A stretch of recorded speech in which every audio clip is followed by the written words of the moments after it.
Hello everyone, I'm Sue Martin and I'm a qualified EFT tapping and matrix re-imprinting practitioner. So I'd like to talk to you today about these amazing, powerful techniques that can help with trauma. Even EFT on its own is a really good self-help tool. So first of all, let's start off with the basics. Let's look at the EFT, about what that is. So this is a really effective method for managing emotional and psychological issues. So it involves tapping on certain points on your head, face and your upper body. So let's just have a look at some of this. So here are some of the tapping points. So we'd start tapping on the side of the hand, which is called our karate chop area. And we start off with a statement. So even though I am, and it's whatever sort of belief you have or emotion that you have or the situation you're in, I still deeply accept myself. Something along those lines, and you're basically sort of tapping in, tuning into that emotion. From there, we can tap from the top of the head to the inner eyebrow, to the outer eyebrow, under the eye, under the nose, very gently, maybe about 4 or 7 times, under the mouth.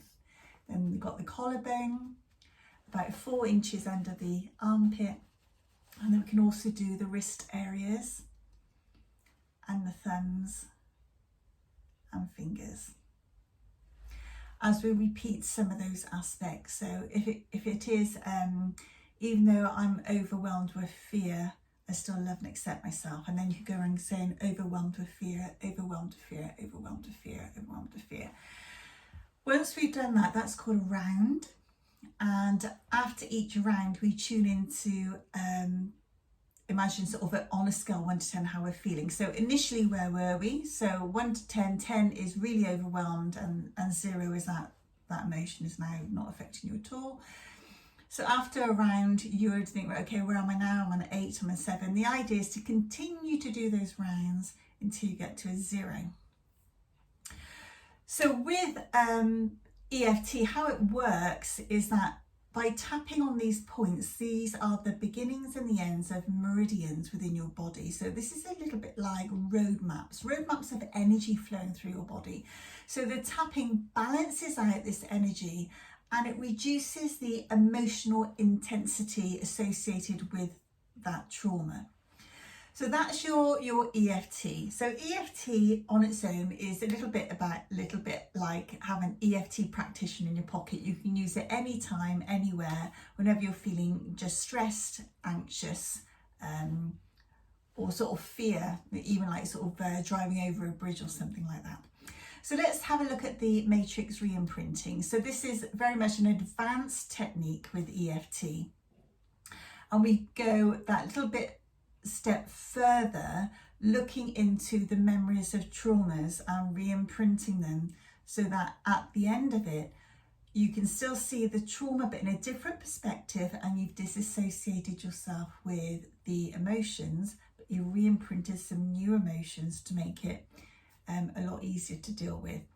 So if I go through one of my clients, obviously I've changed the name for confidentiality, but it gives you a good idea about how this works.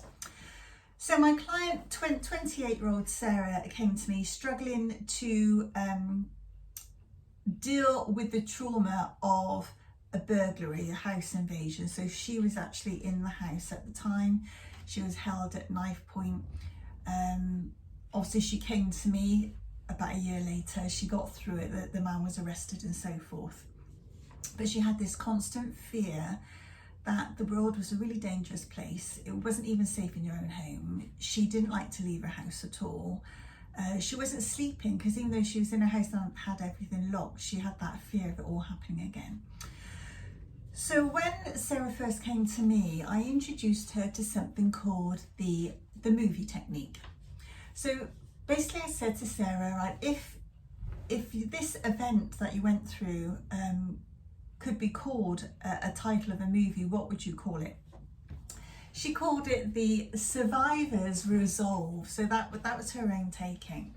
And I said to her, okay, if you could put sort of a time to this. How long was this actual trauma for? She said, well, the actual trauma, the real trauma, was about 30 minutes. Okay.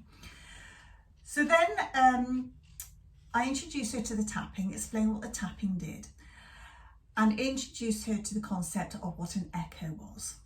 So an echo is almost when you're in a meditative state, alpha down to even theta, you can go back to that trauma, but as a bystander, as an observer. So I was wanting Sarah to go back to that event as a bystander so she could see her 27-year-old self there. Sarah's now 28. So it's almost you're not being poured in and reliving that experience. You're not seeing it through the eyes of the 27-year-old. You're a bystander. So I explained to Sarah that as I would gently tap on Sarah, in Sarah's mind, she would be tapping on her echo. So when she went into that memory, she would need to introduce herself to her 27-year-old echo, explain who she was and that she was there to help her and everything was going to be okay. And also asking her echo what her belief was that day. And the echo was saying that even though she was in her own house and with all the locks, all the alarms, that it was going to be a very unsafe place and she wasn't going to get out of this alive. That was her thought at the time.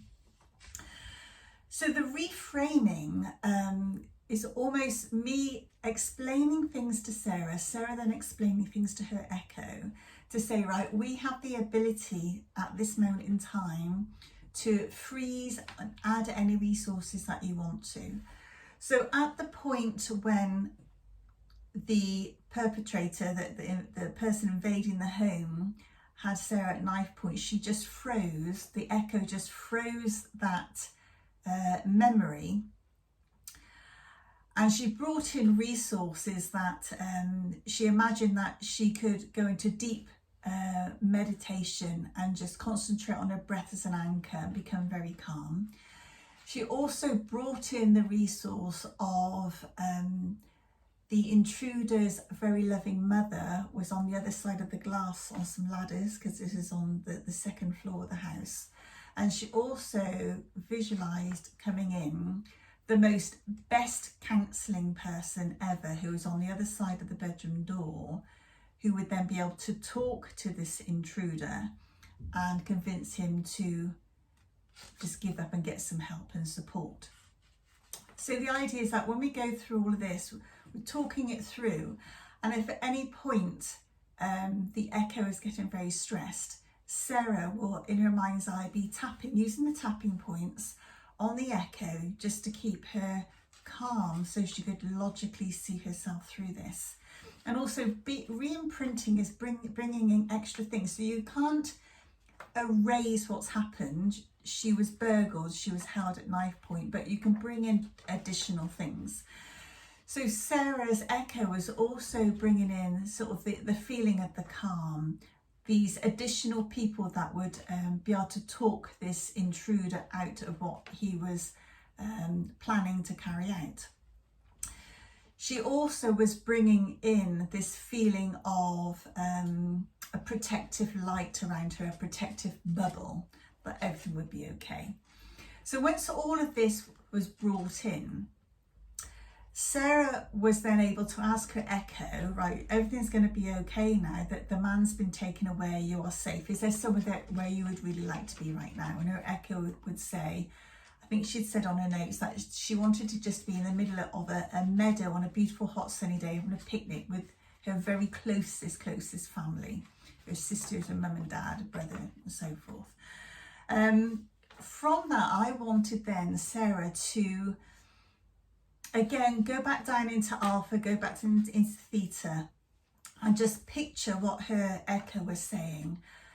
So her echo had gone through about, right, okay, so this is what happened. Her echo actually ended up handing a handkerchief to the intruder when he started crying and collapsing on the floor, sobbing. And then the counsellor came through and the bedroom window was open and his mother crawled through. And then Sarah's own mother came and picked up the echo and took her downstairs. So it's almost like, okay, so what was everyone wearing? What was the colour of the walls? What smells could you smell? You could still smell the pizza from when you had a pizza downstairs earlier. You could see the sun beginning to rise. It was very early hours of the morning. And everyone just felt such relief and happiness that this man was actually very mentally ill and he was going to get help. And Sarah's echo was all very, very safe and about to go off for a picnic. So in Sarah's sort of like meditative state, is almost taking all those senses down through the top of her head, down to her heart, making it spread out to all the cells in her body. So it's almost like you really felt that that was what was happening. That was the good emotions, the good feelings. And then I would finally sort of say to Sarah, right, you can open your eyes, take a breather.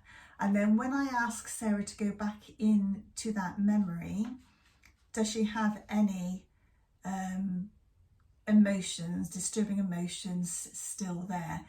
If there were any, that means we've missed some certain emotional aspects and we need to go back and clear those as well. But generally that's what clears it. So that's your EFT, emotional freedom technique, and your matrix re-imprinting. So I hope you had a good overview of that. And if you wish to connect, please feel free to have a look at my website, www.reachingwithin.co.uk. Thank you so much for connecting and listening to me today.